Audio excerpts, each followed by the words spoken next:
got an amazing show for you this week. I've got Marcia Dick from the city of Kamloops in the Zero Waste and TED Talks. It's going to blow your mind with what she's going to talk about.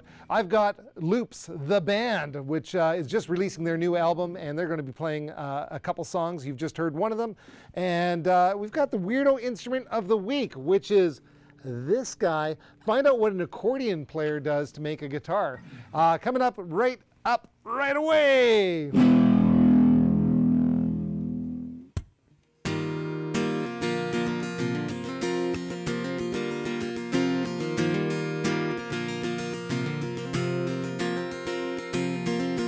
I saw your eyes before I ever looked at you. I always knew that you'd find me. To my surprise, you're even more beautiful than I imagined you could be. Was starting to feel a piece of me was incomplete. My heart was driving on empty. But I was not alone. You were there to take my hand. You helped me reach my destiny. If I fall, you'll catch me, darling. If I'm down, I know you'll be right there. I've struggled so long with no net below me. I've waited so long for you. My parachute, my parachute. Oh, when we're alone, all my troubles disappear. A magic spell only you know. My soul's alive, and I have never seen so clear. I'm holding on, won't let you go. Just know I'll try, and even when I make mistakes, those times I'm losing all control, you'll pick me up. The faith you have will bring me back. You by my side won't face it all. If I fall, you'll catch me, darling. If I'm down, I know you'll be right there. I've struggled so long with no net below me. I've waited so long for you. My parachute. Oh, my parachute. Oh, my parachute. Oh, my parachute.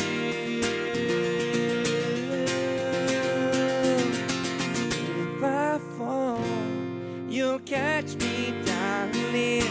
If I'm down, I know you'll be right there. I've struggled so long with no net below me. Waited so long for you. My parachute. Oh, my parachute. Oh, my parachute. Oh, my parachute. Oh,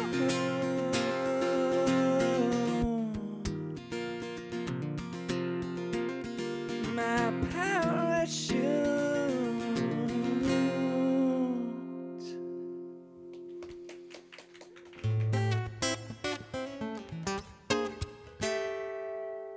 As you know, I love Kamloops. I was born and raised here. I have my business here, and I meet so many really cool and interesting people. And there's no exception with Marcia Dick, who is very, very cool and a very interesting person that I met. It was in 2018, I think. Was that when the TED Talks were? 18 or 19? Yeah. I think might be. And we were on stage together, and she's got a really cool story. And I want to dive deep into a little bit more about Marcia and what she does. So welcome, Marcia, to Music Life with Mike. I get Mike. up a little title page for you like that. There I am. Nice. Yeah. And you are a garbologist.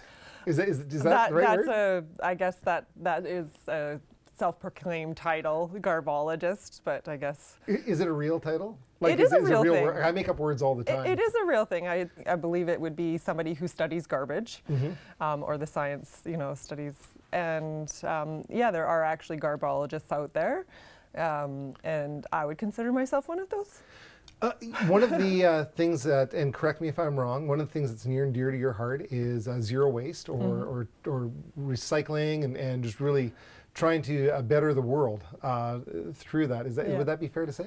Yeah, I think I have a very strong passion for this subject, and over the years I've really looked at garbage as, it's just a mixture of resources, really. Like until you put it in that bag or in that can, you were eating it or you were using it. You'd gone to the store and you spent a whole bunch of money and bought it. So really what it is a resource. Sure, yeah, that you don't want anymore. And what I've set out in life to do is to try and get people to understand, change their perspective of what garbage is. Well, really, if you think about it, the materials that you're buying are refined, right? And if you're going to throw them away, it's a lot more work to go and find new resources to create those refined products, right? Yeah. Like our guitar picks that we make, the center layer is recycled water bottle. Oh, cool. And then it's wood on either side, mylar on either side of that. So it's really kind of a neat niche product that we've made. So you lived zero waste with your family for a year? It was almost a year. We moved at about the 8-month mark. Yeah. So we were setting out for 1 year zero waste, and at 8 months we purchased a new house and moved, and then it was like, okay, this is going to be hard because we have some purging to do. And so it wasn't zero waste, but we had about this much garbage over the entire year with myself, and we had a child actually who was 18 months at the time. So wow. she was in diapers, and so yeah. when people complain about the shift to the biweekly garbage collection schedule for the you're also I don't have much empathy for you. Okay, so what she's referring to is she also works for the city as in charge of some of the recycling programs and that kind of thing. So so when the complaints come in, talk to Marcia, she'll talk you down, right? Well, it's really hard because it's a fine balance between like preaching, and I don't like to impose my beliefs on other people and stuff, but I think that there is an opportunity to suggest that there's a different way of looking at what you're putting out on the curb every week. And my buddy Colin Willis, just a little throw out there in town here, he came over to my place for a Halloween one day, and he was a recycle man. Oh. And he had like a fishnet kind of a suit over top of his clothes, and he had like water bottles and like all sorts of recycling thing. Yeah. But what he looked like was garbage man. Yeah. but he was really into the recycle man. So if you need a brand ambassador, maybe he can pull out his suit and I want to talk about something else that came up. It's, you won an award. I'm just going to read it. Recycling Council of British Columbia, which is pretty cool. Tell me about this award, what it means to you, and why you won it.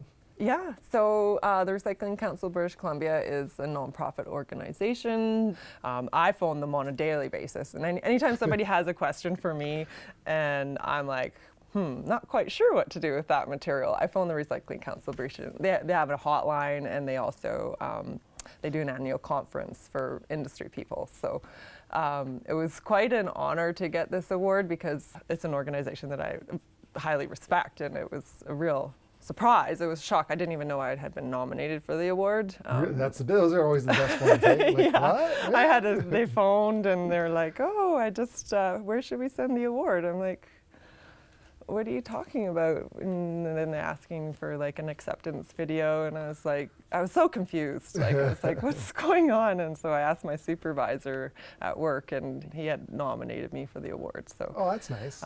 It's a public sector award for excellence and leadership in environmental stewardship. So how many other towns are doing what we're doing in Kamloops? I know that we're on the pilot project with the organics. Organics, And we also have, I think we have 3 bins right now, one for garbage. Are you on the pilot route? Yeah. Are you? Oh, okay. Yeah, we've got garbage, we've got recycling, and we've got organics. Yeah. And my wife takes it super, super seriously, Okay. which is really cool. Well, that's awesome. And whenever she's got a question, I'm like, I know who to talk to. But what other communities are doing what we're doing? I would say we're not leaders in this area at all. Metro Vancouver banned organics from landfill quite a while ago. really? So Yeah. every municipality in Metro Vancouver has some sort of organic bin collection program. Lots of the island communities have curbside collection for organics. Salmon Arm already has it. There's places in the Kootenays that are already doing it. So I think we're just sort of Following catching along, up. catching up. Okay, all right. Well, you got to start yeah. somewhere, right? Absolutely, Yeah. and the benefit is that we're not reinventing the wheel. Like we're testing right now bi-weekly garbage collection and bi-weekly recycling with weekly organics, and for some people it's a real pain point to cut their garbage collection in half, but. Every other community that does organic waste collection is on a bi-weekly garbage collection. You know, it's funny. We thought it was going to impact us a lot. It hasn't really impacted us. No. Yeah, our bin is fuller in 2 weeks. Yeah, your garbage bin. Yeah, and we just have to remember it. But you guys have this program where you text Yeah, we have us and let us know. So this that's garbage day or that works or good recycle for day. guys like me. My Yeah. wife, she's got it all figured out. But for me, I need that. For You sure. need that reminder because over the holidays I think it was pretty impactful for some folks because you didn't have garbage pickup there was some people on our pilot routes that didn't have garbage pickup for 20 days. Yeah. So right. My neighbor asked me. She goes, Do you have any room? "Yeah, she totally did." And she filled it all up, totally filled it up. And I was like, okay, that's all right, you know. Yeah. But, you know, I just manage Yeah. and work it out. Maybe. All right, let's Okay. move on Switch to... gears here. Switch gear, literal gears. Yeah. You are an avid cycler. Yep. That as a way of life. And you commute to work with it. Yeah. I feel like I'd be out right there. Yeah. Well, Is it an electric bike? it Yeah? is an electric okay, all bike. right, So that I'm feels a little like, bit better. I don't know. It takes me 7 minutes to get to work from downtown. Wow, So, okay. I was How do you pretty deal stoked. with your hair when you get to work? Well, that's These are what real world questions, you know, like I wear a helmet. Like I have this like partial shave thing. yeah, okay. So your hairdo matches your helmet? Is that what you're saying? I got the haircut so that I don't have to have the helmet head, and then I just put it up in like this clip usually, and they have showers at work, so Oh, no, okay, that works, okay. so it does support like anybody that wants to just ride their bike. I live in Valley View, and Yeah. the odd time I've ridden my bike into work here, and everybody around here is going to start laughing, but I have done it on occasion, not so Yeah. much lately.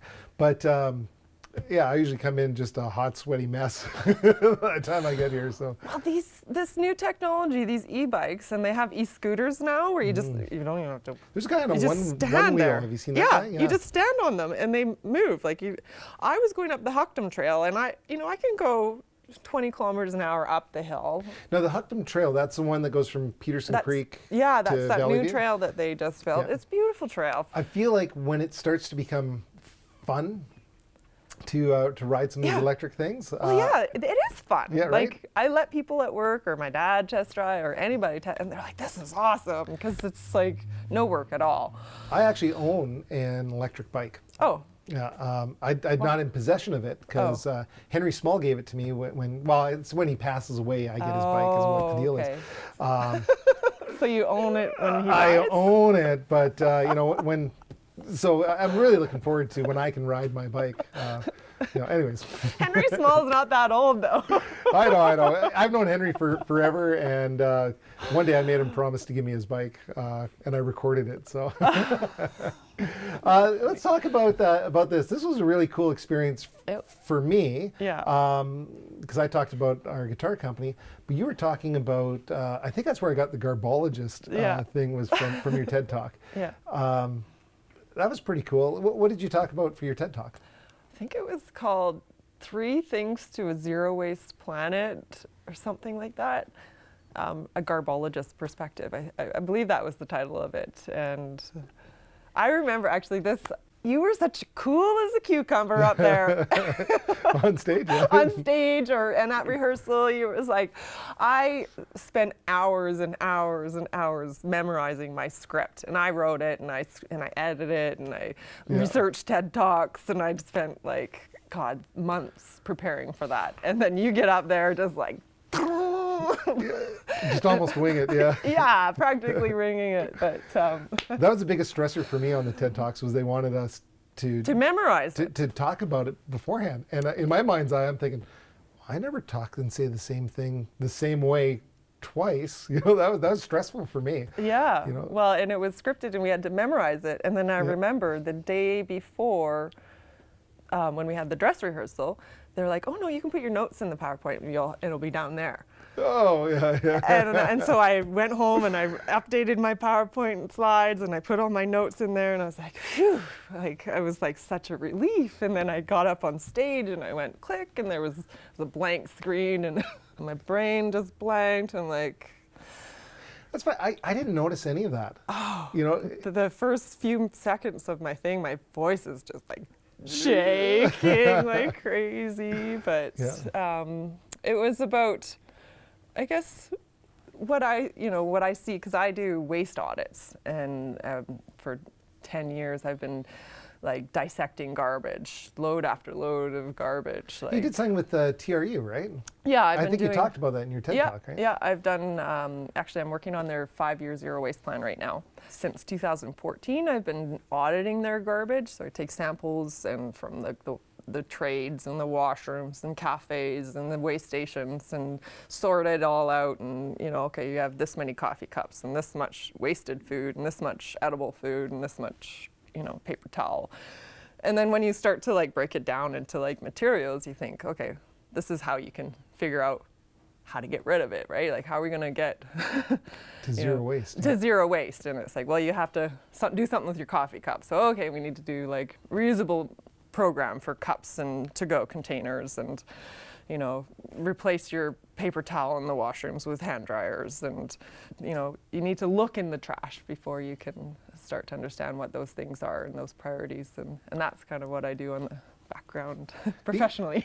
You would probably like, when I first started building guitars, I would go to the resaw mills, and I'd say, what's your problems? And they're going like, oh, Gibson, all they want is this, and it has to be so many lines per inch, and it has to look like this. It's an absolute poster grade, and they called it boring grade wood, because no trees are unique, but it has to fit in this form, right? So they showed me all these pellets of wood that didn't fit in the mold that people wanted, right? So we came up with our own grade of wood called Chilaquian maple, because it comes from Chilliwack. Yeah. And I started using it, and it was just different. It was touched by Mother Nature, and it was just different looking stuff. And another issue that we had, that our resaw mills had, is that they would cut up the blocks of wood, and then they'd slice it up into guitar tops. So they'd slice into a second piece, and they'd be book matched, and that becomes a guitar top. Well, there's always a little bit left over, and it's really high quality wood, but it doesn't have a mate. So they call it orphan tops. So I started buying up all their orphan woods, and I would make parts out of it. And still to this day, we make from their orphan woods. Love it. All that kind of stuff. So I am the biggest hoarder of wood in our guitar factory. We throw out such little amounts of wood. Yeah, it's like seeing the value of it, right? Like, it's just because it doesn't have a match doesn't mean that it can be used for something. Used for something, yeah. So we developed our own kerfing on the inside. Something that was kind of interesting. By the way, I don't know if it's because I'm really truly into recycling or if I'm just cheap. I don't really care. But it works, right? Yeah, it doesn't matter what your motivation is. It's like... I remember we ran out of wood for guitar bridges one day. And because we get them in blanks and we make 5 out of 1. And I went through it and I just bought an extension for one of our bandsaws, and I went on a weekend and I made like 30 bridges out of our waste. When we were stuck and stopped. And I think that kind of taught me a little bit of a lesson to try to look, like you say, look at your waste, look at your byproducts, and try to come up with something better. Yeah. What do you think if you had the top 3 tips that we could do as a community to make things better? Well, I think we need to consume less.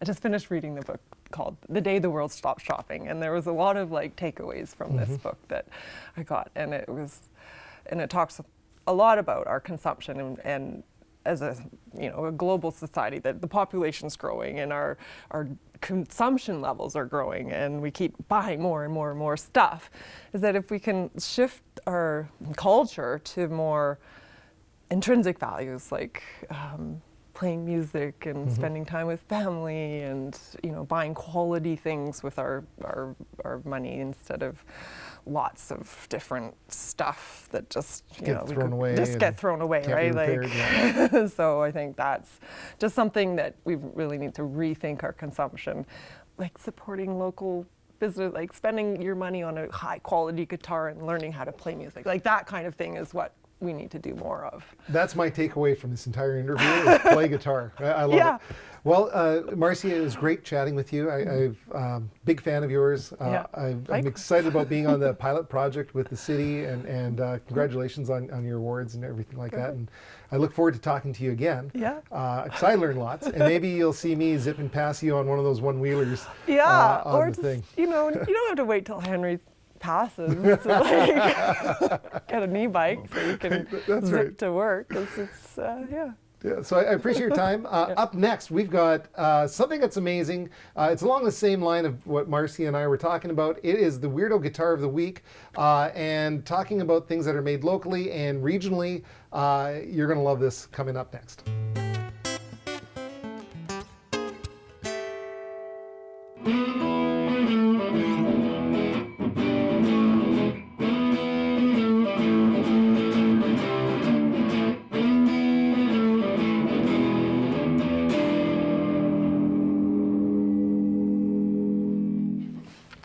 Hey guys, this is it. This is the Echo 700 V4. V4 for 4 pickups, and it is my choice of the Weirdo Instrument of the Week. As you know, every episode I crawl up on a ladder, go up to the roof of our family's music store, and I pull down one of the gems from the ceiling, and we talk about things that are weird and weirdo and my love of music. I got this guitar in, I think, about 1989. And it was one of the very first guitars that we started collecting, and set me up on a road of experiencing and learning about innovation in the guitar industry. And what I love about guitars is that there's no rules, especially in this period of time. There's a lot of industry firsts done on this guitar, and I believe that if you're building guitars or you're developing something or inventing something, it should reflect your surroundings. It should reflect, if you're in a desert, you're making something out of sand. And this guitar here is a perfect reflection of the designer and the guy that was behind it. 1959 is when Echo, EKO, started building guitars. They started building in Italy.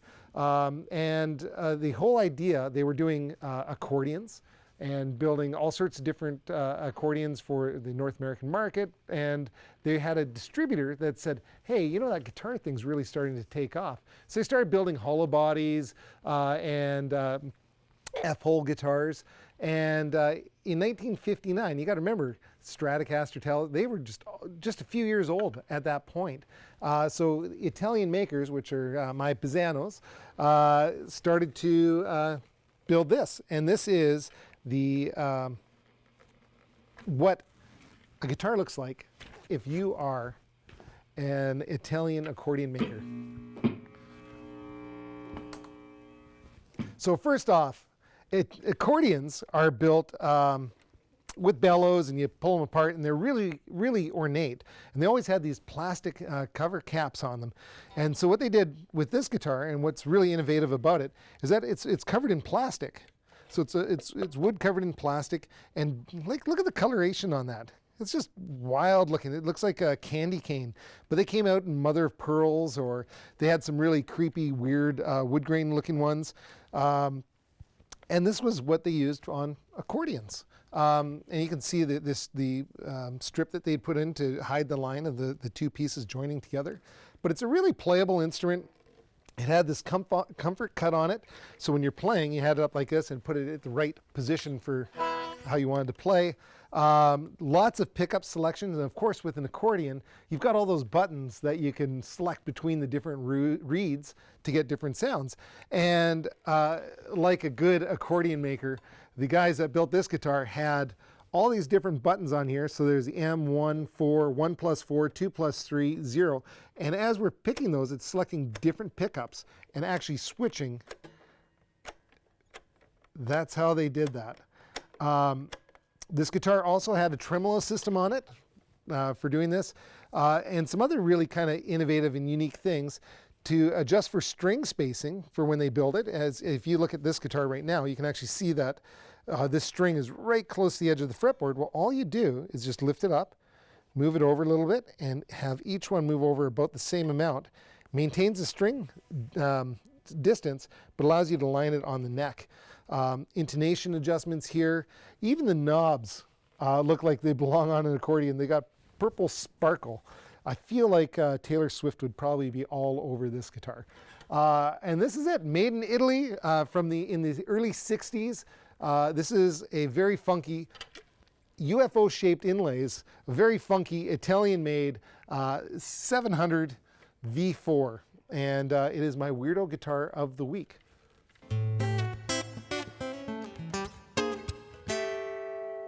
All right, some of the things that came out of the pandemic is my love of craft dinner, but also the band Loops. And we've got my friends John and Kevin here. We're going to talk about how they came together as a band and their new album. What's the name of the new album?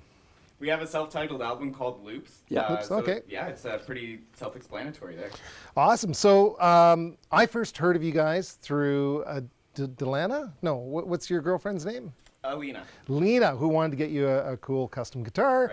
Right. And then I think your branding that you guys have done has imprinted on my mind because it's all over my social media stuff. Nice. Loops is all over the place. And I think she is a great brand ambassador for you guys. Oh, man. Because she's wearing all your swag. Yeah, Always. She's our merch manager, actually. Oh, Little is- fun yeah, fact. okay. So when you're indie and you're trying to grind and make it work, what was the word you said when we were just chatting earlier? Lazy? Nice. Oh, we were nicely talking done. about something else. Nice Yeah. guerrilla marketers. But Yeah. yeah. So she actually does all of our merch for us. She's our merch manager, and you basically just get like your family and your friends and all of your inner circle to help grind for you. So that's Absolutely. amazing Where that you build she your was the team one. from, right? Yeah. Every band that I've been in, like Rocky Mental, or Spandex, or Bustin' Boards, it was all born on an idea, and we formed a band afterwards. And I feel like this is your first album that you guys have coming Yeah, out, which just dropped. So right the physical now. album came out on New Year's Eve is when we have the physical copies. Anyone that wants Yep. to get one can get them at our website, officialloops.com, Yep. or contact us on any of our social medias. And so the physical copy, $12.50 if you want to get one of those, $10 at one of our shows or whatever. And the actual digital version drops on the 25th of February. Oh, nice. So what just dropped just now is the song we're going to do a little bit later in the show, which is called Checking Out, and that just came out today at 9 o'clock in the morning. So one of my favorite songs that you guys do is Pair of Shoes. And, also known as Parachute, but I hear things funny. So, but tell me about Parachute. What's it about for you guys? It's a song that's born of love. It's a song of going through the struggles of life, feeling that you're kind of in things alone, and you're kind of just fighting the battle by yourself, and finally finding somebody that loves you enough that you feel that they're your parachute. They're there to help you. If you have to fall backwards, they're going to grab you in a trust fall. If you're falling in a free fall, they're your parachute that's going to save you before you hit the ground. That's literally it. Would you like to do a trust fall with me right now? That would be amazing. Yeah, that's actually funny you say that because we want to do a little TikTok challenge for fun and just make people do a parachute challenge where they do a trust fall. So if you perfect. see this and it's already started, feel free to do your own trust fall, Mike. Perfect. I would love to do one with you, buddy. So you have a podcast. You're on episode 5 is getting filmed or Yeah, or John, you want to talk Yeah, about it? Diary of an Indie Band is the name of the podcast. We record them every single Sunday.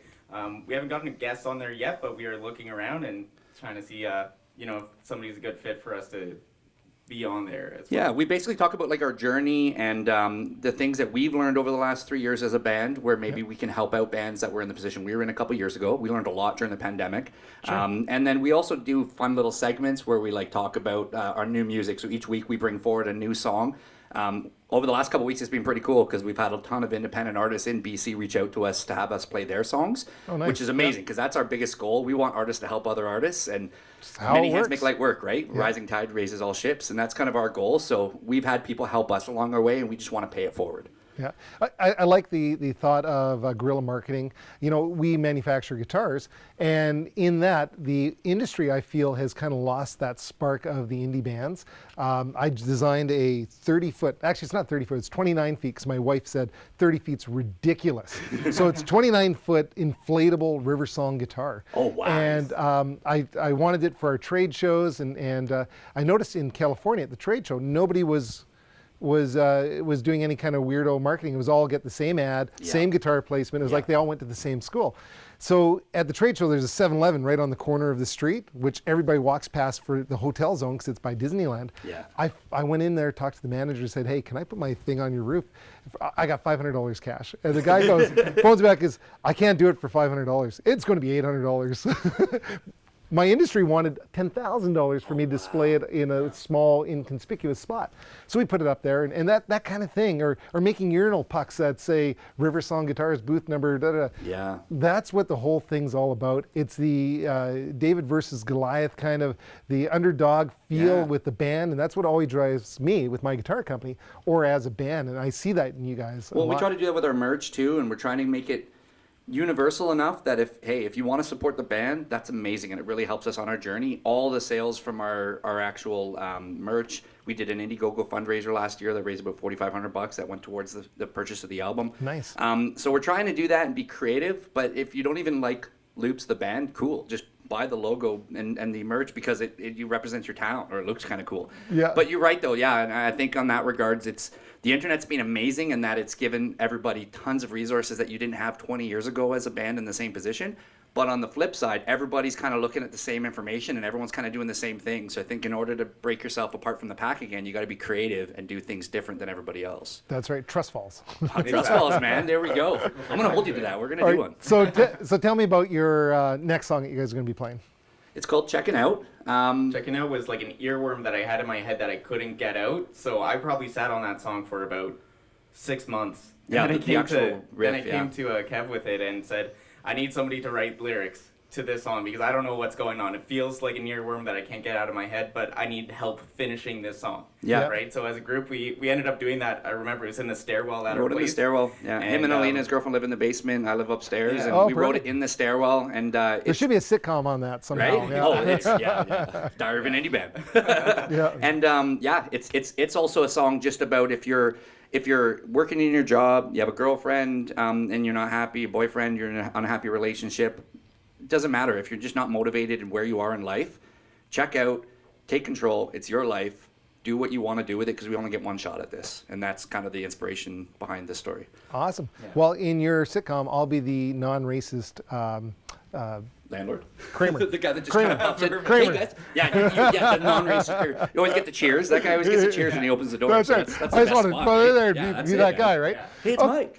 All right. Well, thanks, John, Kevin, for coming in. Thank you for having I look us. forward to seeing what you guys come up with next. And hey, let's check it out with what's the name of the song again? Checking out. Checking Out. Check it out.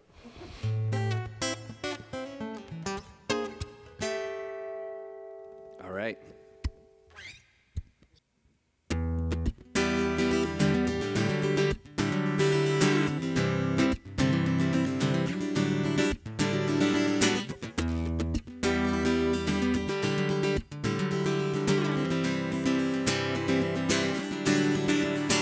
Starting to feel that this ain't the life for me. Starting to see hopelessness taking up my dreams. Starting to find a future I don't wanna see. Starting to break the chains I'm in, time to be free. It's time to check out now, but I just don't know how. Why can't you just see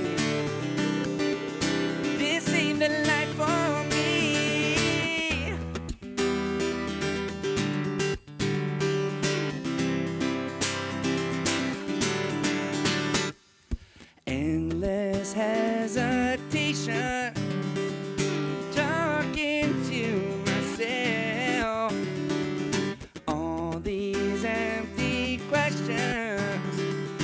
What if this all fails?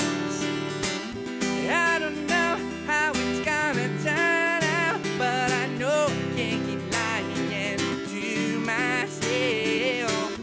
I don't know how it's gonna be, but I know I gotta live this life for me.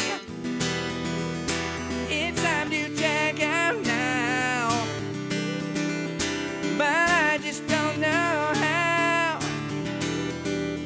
Why can't you just see this ain't the life for me?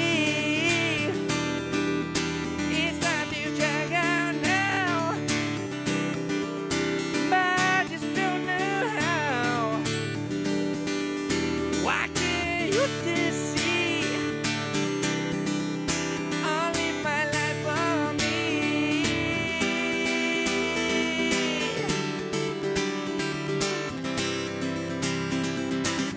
I've gotta be free.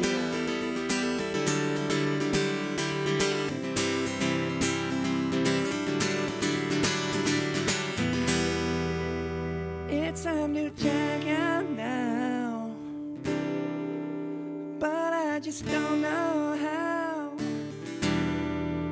Why can't you just see I'll live my life for me? It's time to check out now, but I just don't know how. Why can't you just see I live my life for me?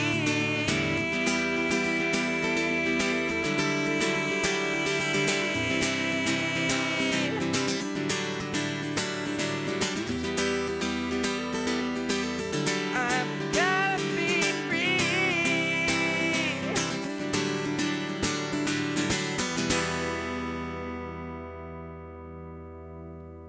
Thank you.